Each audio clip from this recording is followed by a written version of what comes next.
ونستغفره ونؤمن به ونتوكل عليه ونعوذ بالله من شرور أنفسنا ومن سيئات أعمالنا من يهده الله فلا مضل له ومن يضلل فلا هادي له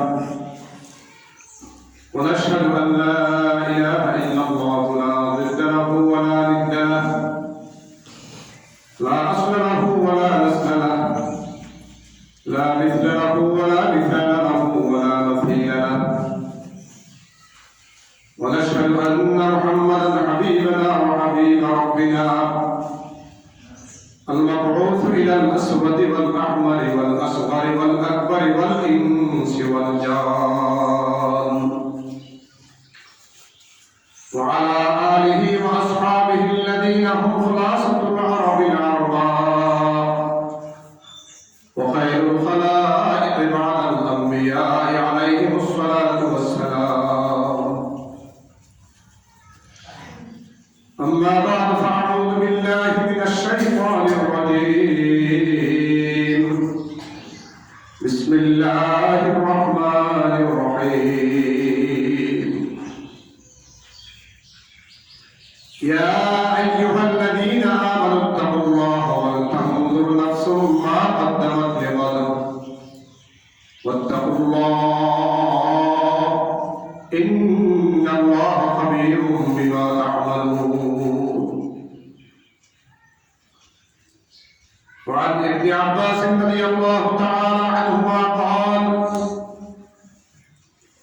كنت خلف النبي صلى الله عليه وسلم فقال: يا غلام إني أعلمك كلمات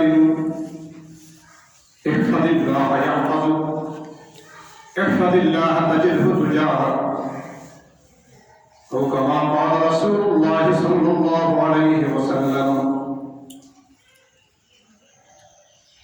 اللهم صل على محمد وعلى آل محمد كما صليت على إبراهيم وعلى آل إبراهيم إنك حميد مجيد.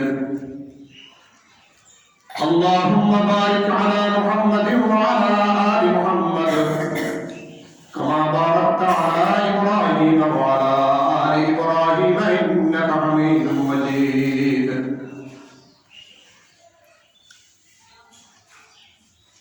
الحمد لله. معزز محترم حاضرین، আল্লাহ পাক পরবর্তীকালে আলামের দরবারে অবনীত প্রশংসা যে মহান আল্লাহ রাব্বুল আলামিন মেহেরবানি করে জুমার নামাজের উদ্দেশ্যে আল্লাহ তাআলা তারপরে আসা বসার এবং কিছু আমলের তৌফিক দান করেছেন। মাওলায়ে পাকের দরবারে শুকর আদায় করি, কালিমাতুশ শুকর পড়ি আলহামদুলিল্লাহ। আলহামদুলিল্লাহ। মুআজ্জাজ হাজিরিন, কোরআনুল কারীমের সূরাতুল হাশর থেকে এখানে আয়াতে কারিমা তেলাওয়াত করা হয়েছে এবং তিরমিজি শরীফ থেকে রাসূল করিম সাল্লাল্লাহু আলাইহি ওয়াসাল্লামের ছোট একটা হাদিস তেলাওয়াত করা হয়েছে। তেলাওয়াতকৃত আয়াতে কারিমা এবং হাদিসের আলোকে যদি মাওলায়ে পাকের তৌফিক শামিল হাল হয়, অতি সংক্ষেপে কয়েকটি কথাবার্তা আলোচনা হবে ইনশাআল্লাহ। মুআজ্জাজ হাজিরিন, গত জুমা থেকে আমরা একটি বিষয় আলোচনা করতেছিলাম, শুনতেছিলাম।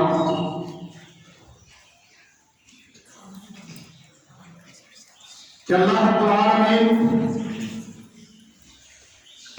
কালামে পাকে ইরশাদ করেন: ইয়া আইয়ুহাল্লাযীনা আমানু তাকুল্লাহ। হে ঈমানদারেরা, তোমরা আল্লাহকে ভয় করো। ईमानदार আমাদেরকে লক্ষ্য করে আল্লাহ রাব্বুল আলামিন ইরশাদ করতেছেন, হে ঈমানদারেরা, ইত্তাকুল্লাহ, তোমরা আল্লাহকে ভয় করো। ওয়াল তানজুর নাফসুম মা কদ্দামাত লিগাদ। আল্লাহ তাআলা বলেন, প্রত্যেকটি মানুষ, প্রত্যেকটি নাফস তারা যেন চিন্তা করে, তারা যেন লক্ষ্য করে কথা যে আগামী দিনের জন্য সে কি পুঁজি, কি সঞ্চয় করেছে, কি জমা করেছে আগামী দিনের জন্য। অর্থাৎ মৃত্যু পরবর্তী যে বিশাল জীবন তার সামনে, যে জীবনের শুরু আছে শেষ নাই, যে হায়াতের শুরু আছে শেষ নাই,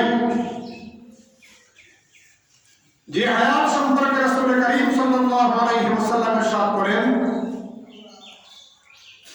যে আখিরাতের হায়াত দুনিয়ার হায়াতের তুলনায় কিরকম, বা দুনিয়ার হায়াতের তুলনায় আখিরাতের হায়াতের তুলনা কেমন। এক হাদিসে রাসূল করিম সাল্লাল্লাহু আলাইহি ওয়াসাল্লাম ইরশাদ করেন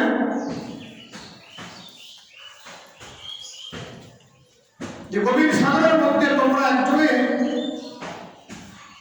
হাতের একটি আঙ্গুল রাখো, একটি আঙ্গুল চুবাও। গভীর সাগরের মধ্যে যেখানে পানি আর পানি, সেই পানির মধ্যে একটি আঙ্গুল তোমরা ডুবাও, একটি আঙ্গুল তোমরা চুবাও, আঙ্গুল চুবে আবার উঠাও,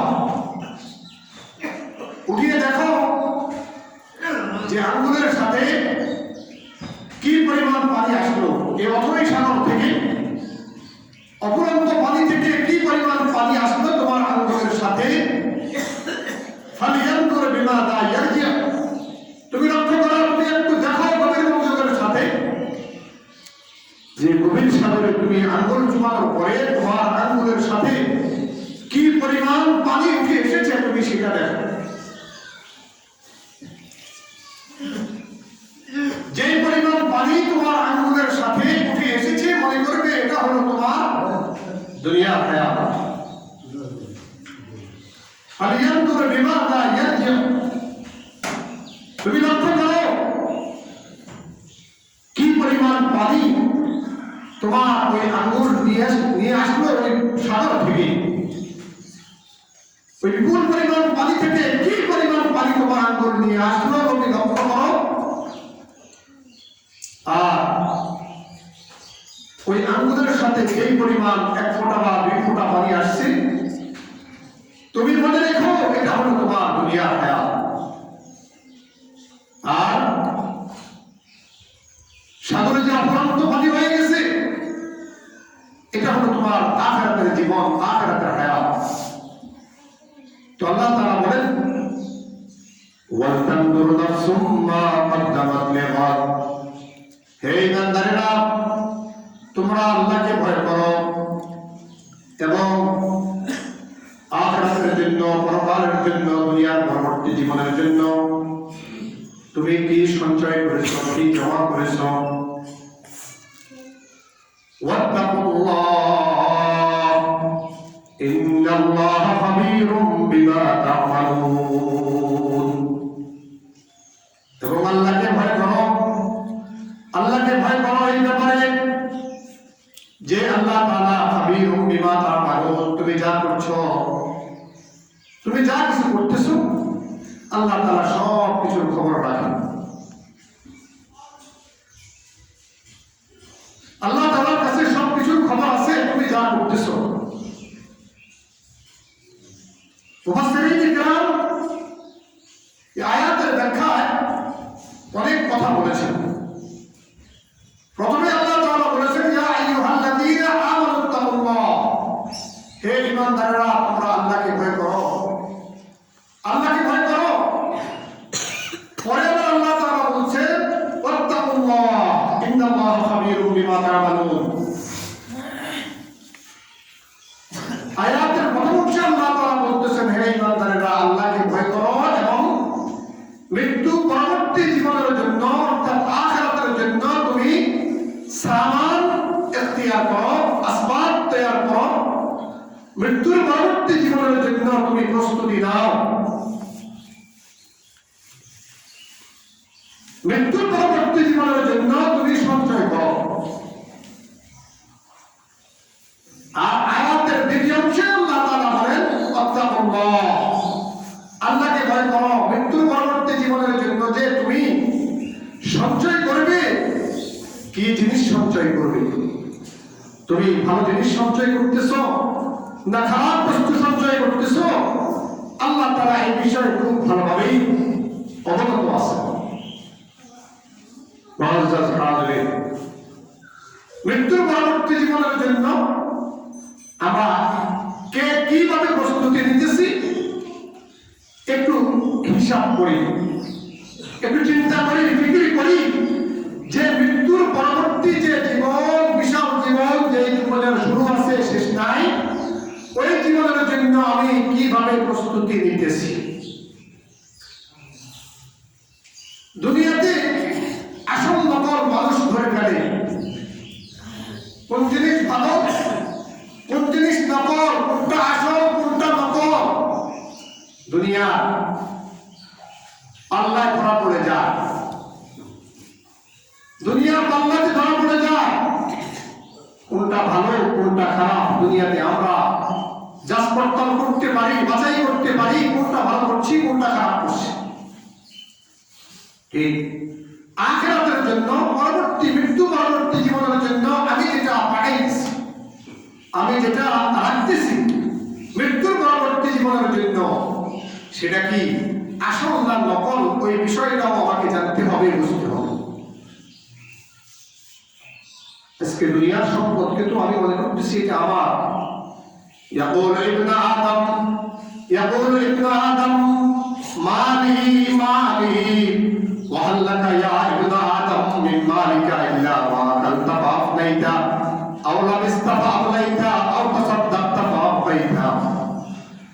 সহিহ মুসলিম শরীফের হাদিসে রাসূল করিম সাল্লাল্লাহু আলাইহি ওয়াসাল্লাম ইরশাদ করেন, আদম সন্তান বলে এটা আমার ধন, এটা আমার সম্পদ, এটা আমার মাল, এটা আমার জমি, এটা আমার জায়গা, এটা আমার বাড়ি। আদম সন্তান যা সে মালিক, এটাকে সে নিজের মালিক যারা দাবি করে, এটা আমার মালিক আমি, এই জমির মালিক আমি, এই বাড়ির মালিক আমি, এই গাড়ির মালিক আমি, এই গাছের মালিক আমি। আদম সন্তান এটা জোর গলায় বলে। ইয়াকুলু ইবনে আদম মালি মালি, আদম সন্তান বলে এটা আমার মাল, এটা আমার সম্পদ, এটা আমার ধন। ওয়া হাল লাকা ইয়া ইবনে আদম, ওয়া হাল লাকা ইয়া ইবনে আদম, হে আদম সন্তান তোমার জন্য, তুমি তো ওই জিনিসের মালিক, তুমি তো ওই সম্পদের মালিক।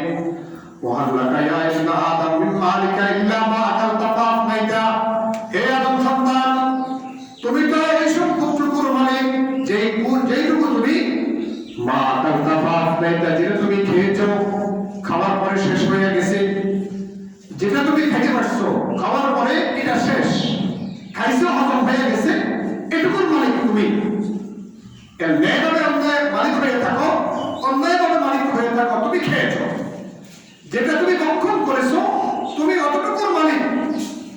ইল্লা মা আকালতা ফাআফনাইতা, যেটা তুমি ভক্ষণ করেছো, ভক্ষণ করে শেষ করে দিয়েছো, এটার মালিক তুমি। আও লাবিস্তা ফাআফলাইতা, অথবা যেটা তুমি পরিধান করেছো, যেটা তুমি পরিধান করছো, তোমার কাপড়, আয় করা যে পথেই হোক, ন্যায়ভাবে হোক অন্যায়ভাবে হোক, সেটা তো দেখবে, মাওলার পাক দেখবে, কিন্তু তুমি যেটা পরিধান করছো, আও লাবিস্তা ফাআফলাইতা, যেটা তুমি পরিধান করেছো, এটা তুমি মালিক। পরিধান করার পরে সেটা পুরান হয়ে গেছে, পরিধান করতে করতে একদিন সে কাপড় পুরান হয়ে গেছে, এটার মালিক তুমি। আও তাসাদ্দাকতা ফাআফাইতা, আর যেটা তুমি সদকা করেছো, যেটা তুমি দান করেছো, যেই সম্পদ মালের যে অংশটুকু তুমি দান করছো, তুমি অতটুকুর মালিক। আও তাসাদ্দাকতা ফাআফাইতা, যেটা তুমি সদকা করেছো, দান করেছো, এটা তুমি তোমার জন্য বাকি রাখলে, এটা তুমি তোমার জন্য যেটা তুমি খেয়ে ফেলেছ এটা শেষ হয়ে গেছে, যেটা তুমি পরিধান করছো পূরণ হয়ে গেছে, এক সময় শেষ হয়ে গেছে।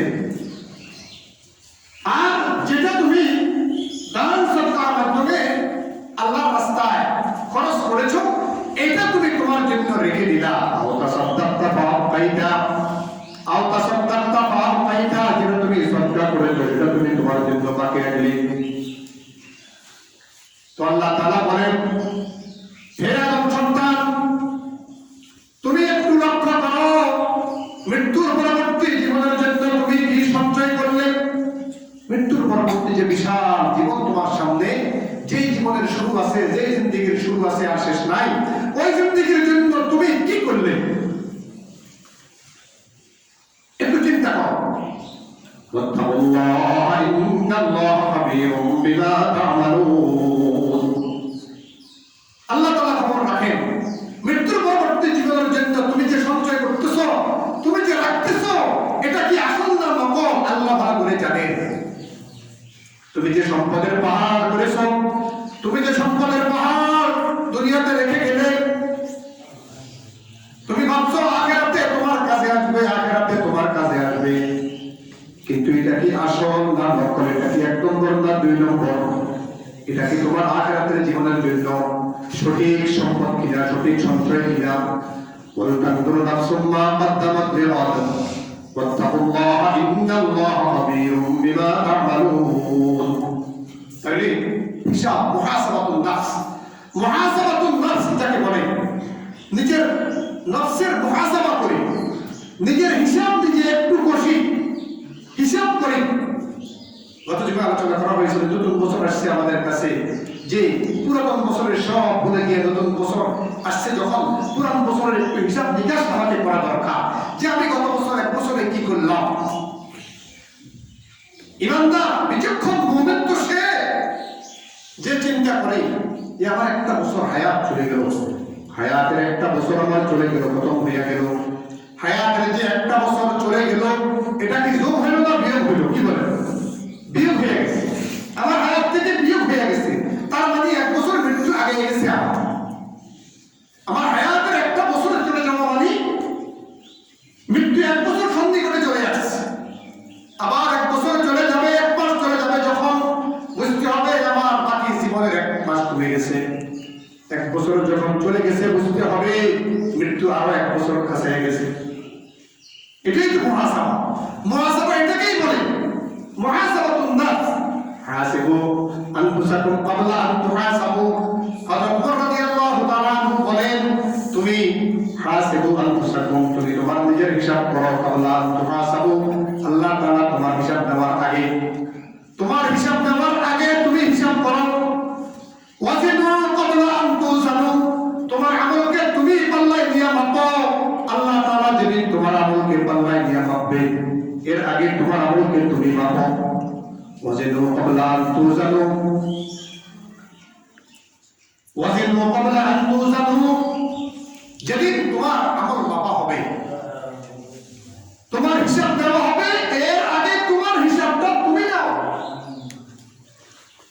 আর তোমার আমলের ওজন করা হবে, তোমার আমলের ওজন আল্লাহ পাক করার আগে তুমি তোমার আমলের ওজন করে নাও। তোমার আমলটা কোন মাপের, তোমার আমলটা কোন ওজনের, কোন মাপের, তুমি তোমার আমলের ওজন করো। ওয়াজিনু ক্বাবলা আন তুযানু, ইযা আযনাবতা যামবান ফালা তুআখিরিত তাওবাতা ইলা গাদিন, যখন তোমার দ্বারা কোনো নাফরমানি হয়ে যায়, যখন তোমার দ্বারা কোনো অন্যায় আচরণ হয়ে যায়, ফালা তুআখিরিত তাওবাতা ইলা গাদিন, ফালা তুআখিরিত তাওবাতা ইলা গাদিন, আগামী দিনের জন্য তুমি কি করিও না, তওবাকে রেখে দিও না, তওবা আজকেই করে ফেলো। আজকে নাফরমানি হয়ে গেছে, আল্লাহ না করুক আজকে নাফরমানি হয়ে গেছে, তওবা আজকেই করে ফেলো। ফালা তুআখিরিত তাওবাতা ইলা গাদিন ফাইন্না ইলা গাদিন মাসাফাতুন বাঈদা। যেহেতু আগামী দিন তুমি তওবা করবে, বা 1 বছর পরে তওবা করবে, বড় হয়ে গেলে তওবা করবে, এই সময় এই সুযোগ তোমার মিলতেও পারে, নাও মিলতে পারে। সুতরাং ইযা আযনাবতা যামবান, যখনই নাফরমানি হয়ে যায়, যখনই নাফরমানি হয়ে যায়, ফালা তুআখিরিত তাওবাতা ইলা গাদিন, জিন্ন রেখে দিও না, সাথে সাথে তওবা করে ফেলো। মুহাসাবাতুন নাফস, নিজের নফসের একটা হিসাব করি যে আজকে সকাল থেকে সন্ধ্যা পর্যন্ত ঘুমানোর আগে একটা হিসাব আমি করতে পারি আমার নিজের, যে আজকে সকাল থেকে রাত ঘুমাইবার পর্যন্ত আমি আল্লাহ তাআলার কতগুলি হুকুম পালন করছি, আমি কতগুলি নেক আমল করছি, আমার আমলনামার মধ্যে কতগুলি নেক জমা হয়েছে, আর আমার আমলনামার মধ্যে কতগুলি নাফরমানি জমা হয়েছে। একটা হিসাব কি করা যায় না? কি অনেক বাড়ি গেলে হিসাব করা যায় না। এজন্য আগামী দিনের জন্য রাখিও না, আজকের হিসাবটা আজকেই করো। ব্যবসায়ীরা আজকের হিসাব আমি আজকেই করে, সারাদিন বেচা কিনা কি হলো, রাত্রে হিসাব কিতাব করে কাগজে লেখে যে আমার সকাল বেলা 25 ছিল এই, লাভ হলো এই। এটা হলো বিচক্ষণ মুমিন যে সে এভাবে করে।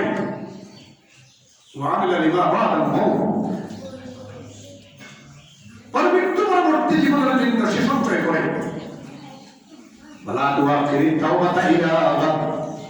তাহলে তওবাকে আগামী দিনের জন্য রাখা যাবে না। আজকে নাফরমানি হয়ে গেলে তওবা আজকেই শেষ। তো বলতেছিলাম মুহাসাবাতুন নাফস, নফসের একটা হিসাব করি যে আমার মনের গতি কি, আমার অবস্থান কি, বর্তমানে আমার মনের অবস্থান কি, দিনের অবস্থান কি। হযরত হানজালা রাদিয়াল্লাহু তাআলা আনহু যার উপাধি ছিল গাসীলুল মালায়েকা, হযরত হানজালা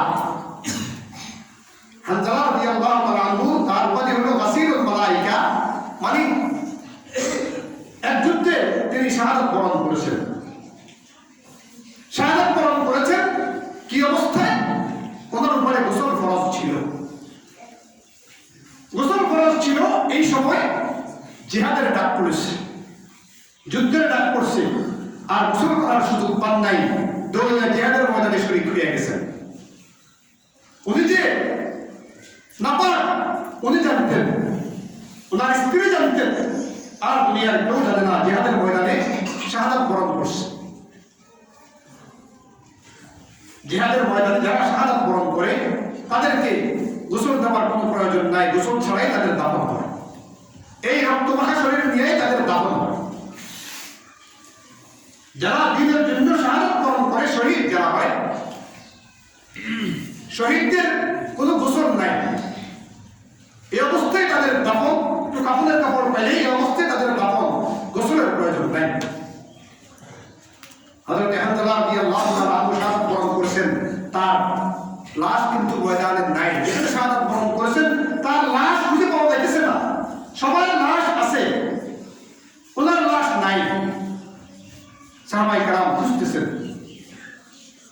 আল্লাহ রাসূলের কাছে, ইয়া রাসূলুল্লাহ, হানজালার লাশ পাওয়া যাইতেছে না। কিছুক্ষণ পরে দেখা গেল হানজালার লাশ নিয়ে আসমান থেকে ফেরেশতারা আসছে। হানজালার লাশ তখন পড়ায়া উপর থেকে ফেরেশতারা নিয়ে আসতেছে। এজন্য বুঝা গেল তার লাশকে গোসল করাইছেন কে? যেহেতু অপবিত্র ছিলেন, নাপাক ছিলেন, এজন্য তার জন্য গোসলের প্রয়োজন হয়েছে। আসমানের ফেরেশতারা আল্লাহর নির্দেশে তাকে গোসল দেওয়া ময়দানে নিয়ে আসছে। এজন্য তার উপাধি হলো গাসীলুল মালায়েকা। গাসীলুল মালায়েকা, যাকে ফেরেশতারা গোসল দিচ্ছে। তিনি বলেন, হযরত হানজালা বলেন যে আমি একদিন রাস্তায় বের হয়েছি। রাস্তায় বের হওয়ার সাথে সাথে হযরতে আবু বকর সিদ্দিক রাদিয়াল্লাহু তাআলা আনহুর সাথে আমার দেখা। সিদ্দিক আকবরের সাথে যখন সাক্ষাৎ হয়, সিদ্দিক আকবর আমাকে জিজ্ঞাসা করলেন, হযরত হানজালা বলেন, সিদ্দিক আকবর আমাকে জিজ্ঞাসা করলেন, কাইফা আনতা ইয়া হানজালা, হে হানজালা তুমি কেমন আছো, তোমার অবস্থা কি একটু বলো। হযরত হানজালা রাদিয়াল্লাহু তাআলা আনহু তখন বলেন, না ফাকা হানজালা, হে ভাই আবু বকর আমি কি বলবো ভাষা খুঁজে পাই না। হানজালা তো মুনাফিক হয়ে গেছে। নিজের কথা নিজে হযরত আবু বকরের কাছে বলতেছে যে হানজালা তো মুনাফিক হয়ে গেছে। আবু বকর সিদ্দিক জিজ্ঞাসা করলেন, কিভাবে, কেন তুমি এই কথা নিজেকে বলতেছো তুমি মুনাফিক হয়ে গেছো? হযরত হানজালা বলেন,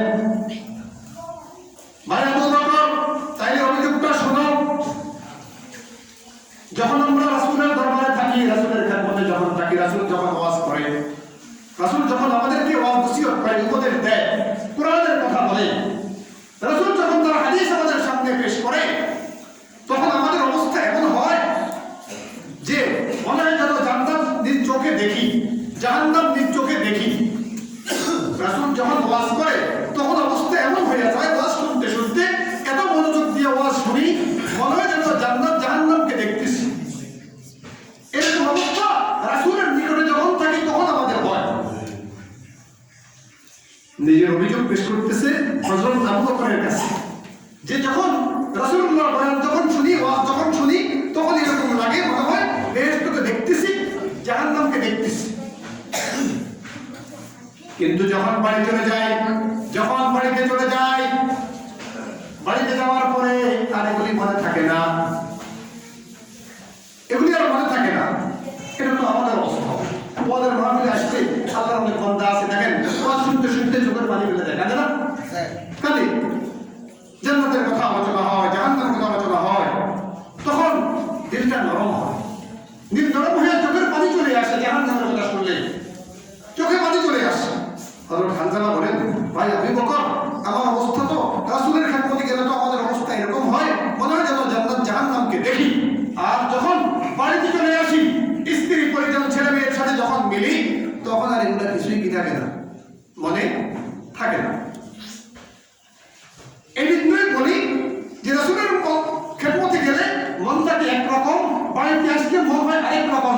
এই জন্যই বলতেছি আমি মুনাফিক হয়ে গেছি। হযরত হানজালা তিনি বলেন যে আমি মুনাফিক হয়ে গেছি।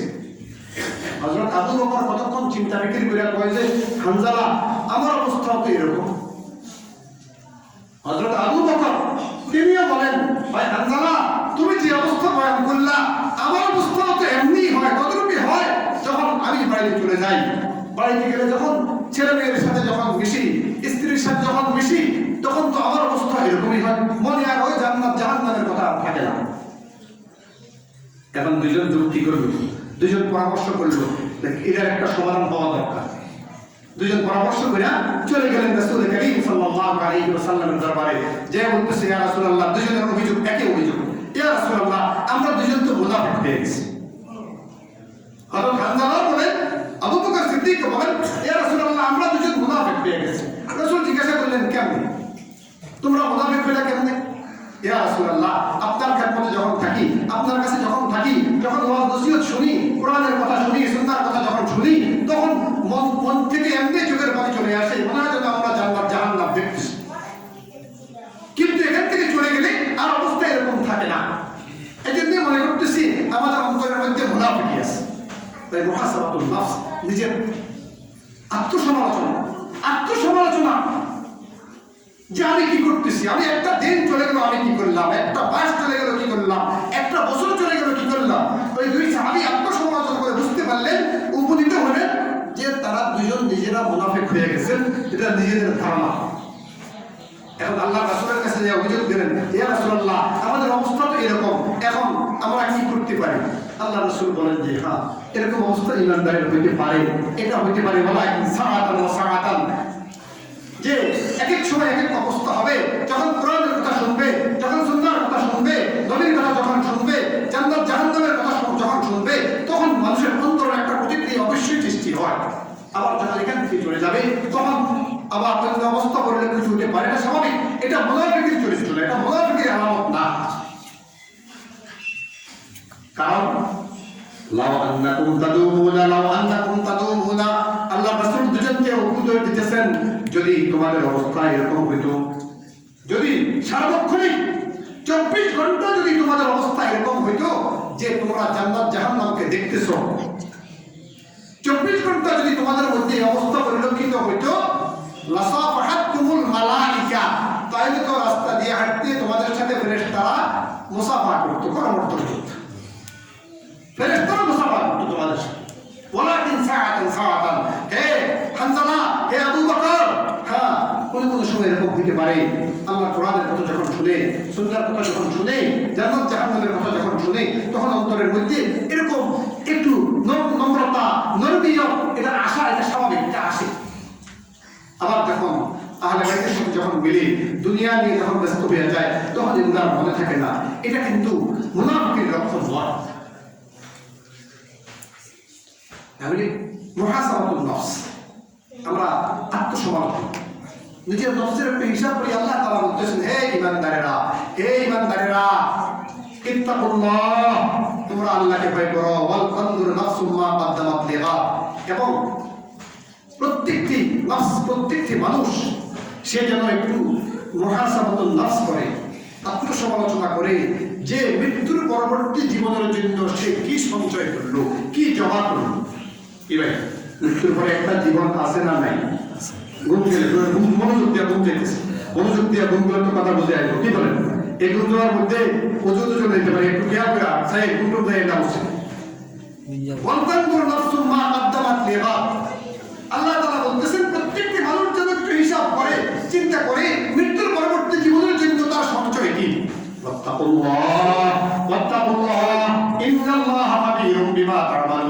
আল্লাহ তাআলা বলেন, আল্লাহকে ভয় করো, তুমি যে আখিরাতের জন্য যা সঞ্চয় করতেছো এটা কি হালাল না হারাম, 1 নম্বর না 2 নম্বর। তোমার সঞ্চিত যে বস্তুগুলি, তোমার সঞ্চিত আখিরাতের জন্য, মৃত্যুর পরবর্তী জীবনের জন্য যা সঞ্চয় করছো এটা কি 1 নম্বর না 2 নম্বর? আল্লাহ তাআলা জানেন না জানেন না? আল্লাহকে ভয় করো, ইন্নাল্লাহা খাবীরুম বিমা তা'মালুন। আল্লাহ তাআলা খবর রাখেন তুমি যা আমল করতেছো, তুমি মৃত্যুর পরবর্তী জীবনের জন্য যা জমা করতেছো, তুমি মনে করো এটা কি ভালো না খারাপ, আল্লাহ তাআলা ভালো করেই জানেন। মুহাসাবাতুন নাফস, নফসের মুহাসাবাতুন, হাসিবু ক্বাবলা আনফুসাকুম ক্বাবলা আন তুহাসাবু। ভাই, আল্লাহ তাআলা হিসাব দিবেন। আল্লাহ তাআলা হিসাব দেওয়ার আগে নিজের হিসাব আমি নিজে করে নিই। হযরত ইবনে আব্বাস রাদিয়াল্লাহু তাআলা আনহুমা তিনি বলেন, হযরত আব্দুল্লাহ ইবনে আব্বাস রাসূল করিম সাল্লাল্লাহু আলাইহি ওয়াসাল্লামের চাচাতো ভাই আব্দুল্লাহ আব্বাসের ছেলে, তিনি বলেন যে আমি একদা রাসূল করিম সাল্লাল্লাহু আলাইহি ওয়াসাল্লামের সাথে রাস্তায় চলতেছিলাম। কুনতু খালফান নবী সাল্লাল্লাহু আলাইহি ওয়াসাল্লাম ইয়াওমান, আমি একদিন রাসূল করিম সাল্লাল্লাহু আলাইহি ওয়াসাল্লামের সাথে রাস্তায় চলতেছিলাম। রাসূল আমার সামনে, আমি রাসূলের পিছনে। আল্লাহ রাসূল সাল্লাল্লাহু আলাইহি ওয়াসাল্লাম আমাকে লক্ষ্য করে বললেন, ইয়া গুলাম ইন্নী উআল্লিমুকা কালিমাতিন, আমি তোমাকে কয়েকটি বাক্য শিক্ষা দেব, আমি তোমাকে কয়েকটা আমল শিক্ষা দেব।